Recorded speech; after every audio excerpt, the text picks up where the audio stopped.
അസദിനെ പുറത്താക്കിയതിന് പിന്നാലെ സിറിയയിലെ ഇടക്കാല പ്രസിഡന്റായി മുഹമ്മദ് അൽ ബഷീറിനെ നിയമിച്ചു. സർക്കാരിലെ മറ്റ് മന്ത്രിമാരെ ഉടൻ പ്രഖ്യാപിക്കുമെന്നും ഇടക്കാല പ്രസിഡന്റ് അറിയിച്ചു. എല്ലാ വിഭാഗം ജനങ്ങളുടെയും അവകാശങ്ങൾ ഉറപ്പാക്കുമെന്നും അദ്ദേഹം പറഞ്ഞു. സിറിയക്കാർ രാജ്യത്തേക്ക് മടങ്ങിയെത്തണമെന്നും അദ്ദേഹം ഒരു അഭിമുഖത്തിൽ ആവശ്യപ്പെട്ടു. വിമത ഗ്രൂപ്പിൻ്റെ തലവനായ അബു മുഹമ്മദ് ജൊലാനി ഗ്രൂപ്പിലെ പോരാളികളെ അഭിനന്ദിച്ചു. വിദേശ സഹായമില്ലാതെയാണ് വിമതസേന സിറിയ പിടിച്ചെടുത്തതെന്നും ജൊലാനി വ്യക്തമാക്കി. മുൻ പ്രസിഡന്റ് ബഷർ അൽ അസദിൻ്റെ ഭരണകാലത്തെ സുരക്ഷാസേനയെ പിരിച്ചുവിടുമെന്നും രാജ്യത്തെ കുപ്രസിദ്ധമായ ജയിലുകൾ അടച്ചുപൂട്ടുമെന്നും ജൊലാനി വ്യക്തമാക്കി. അനിശ്ചിതകാലത്തേക്ക് പ്രവർത്തനം അവസാനിപ്പിക്കുന്നതായി അസദിൻ്റെ ബാത്ത് പാർട്ടിയും പ്രഖ്യാപിച്ചു. സിറിയയിലെ തീരദേശമായ ലഡാക്കിയയിലും ടാർട്ടസ് പ്രവിശ്യയിലും ഇസ്രായേൽ ആക്രമണം തുടരുകയാണ്.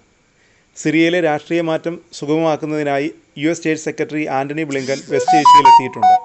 അതിനിടയിൽ സിറിയയിലെ ഭരണമാറ്റത്തിൽ പ്രതികരണവുമായി ഇറാനും എത്തി. അസദിനെ പുറത്താക്കിയ നടപടി ഇറാനെ ബാധിക്കില്ലെന്ന് പരമോന്നത നേതാവ് ആയത്തുള്ള ഖമേനി പറഞ്ഞു. അസദിൻ്റെ സ്ഥാനചലനം ഇറാൻ്റെ കരുത്ത് കുറയ്ക്കില്ലെന്നും ഖമേനി വ്യക്തമാക്കി. ഇറാൻ കരുത്തും ശക്തിയുമുള്ള രാജ്യമാണ്. ഇനിയും അങ്ങനെ തന്നെ കൂടുതൽ കരുത്തോടെ തുടരും. അസദിൻ്റെ വീഴ്ചയ്ക്ക് ശേഷം ആദ്യമായി പ്രതികരിക്കുകയായിരുന്നു ഖമേനി.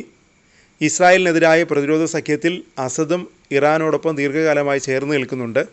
പ്രത്യേകിച്ച് ഇറാൻ്റെ പിന്തുണയുള്ള ലെബനൻ കേന്ദ്രീകരിച്ച് പ്രവർത്തിക്കുന്ന സായുധ ഗ്രൂപ്പായ ഹിസ്ബുള്ളയ്ക്ക് ആയുധം ഉൾപ്പെടെ നൽകുന്നതിൽ സിറിയ വലിയ പങ്ക് വഹിക്കുന്നുണ്ടായിരുന്നു.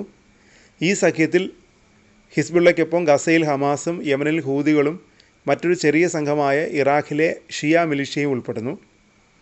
ഇസ്രായേലിനെ പിന്തുണയ്ക്കുന്ന അമേരിക്കയ്ക്കുമെതിരെ ശക്തമായ പ്രതിരോധമാണ് ഈ സഖ്യം ഉയർത്തുന്നത്. ഇസ്രായേലും അമേരിക്കയും ചേർന്നാണ് അസദിനെ പുറത്താക്കിയതെന്നാണ് ഖമേനി ആരോപിക്കുന്നത്. മറ്റൊരു അയൽരാജ്യവും സിറിയയിലെ അട്ടിമറിക്ക് പിന്നിലുള്ളതെന്നും ഖമേനി ആരോപിച്ചു. എന്നാൽ ഈ രാജ്യം ഏതെന്ന് ഖമേനി വെളിപ്പെടുത്തിയിട്ടില്ല. ഇറാഖ്, ഇസ്രായേൽ, ജോർദാൻ, ലെബനൻ, തുർക്കി എന്നിവയെല്ലാം സിറിയയുമായി അതിർത്തി പങ്കിടുന്ന രാജ്യങ്ങളാണ്. ഈ രാജ്യങ്ങളിൽ ഏറെക്കാലമായി തുർക്കി അസദ് ഭരണകൂടത്തിനെതിരെ പ്രതിരോധമുയർത്തുന്ന വിമത ഗ്രൂപ്പിനെയാണ് പിന്തുണയ്ക്കുന്നത്.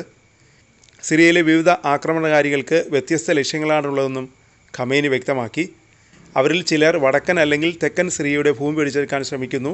അമേരിക്കയും ഈ മേഖലകളിൽ തങ്ങളുടെ സ്ഥാനം ശക്തിപ്പെടുത്താൻ ശ്രമിക്കുന്നു, ഖമേനി പറഞ്ഞു.